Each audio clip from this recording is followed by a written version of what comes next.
Climate change is another issue at the forefront of bilateral relations between the United States and China. Leaders held the first U.S.-China Climate Leaders Summit this week. CCTV's Mei Li reports it's resulting in historic commitments. The first U.S.-China Climate Leaders Summit brought together the world's biggest greenhouse gas polluters to take action against climate change. The United States and China, who together constitute 40% of the greenhouse gases, are coming together to promote real collaboration to get something done which requires imagination and heroic effort. The summit of leaders from American and Chinese cities, states, and provinces follows a historic accord between President Obama and President Xi Jinping last November. The U.S. agreed to reduce carbon emissions up to 28% by 2025. China's emissions will peak by 2030.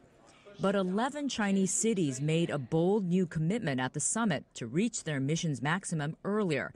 Beijing and Guangzhou have vowed to peak by 2020. Battling climate change and promoting green development are key goals of all of humanity. Several city-to-city agreements were also made at the climate summit, one between Shenzhen and Los Angeles. They will share best practices and ideas on reducing emissions, promoting green jobs, and trading in clean energy. But man-made climate change isn't a concept embraced by everyone. Here in the U.S., climate change deniers reject the idea completely. No surprise that summit participants from both sides of the Pacific are quick to defend the science.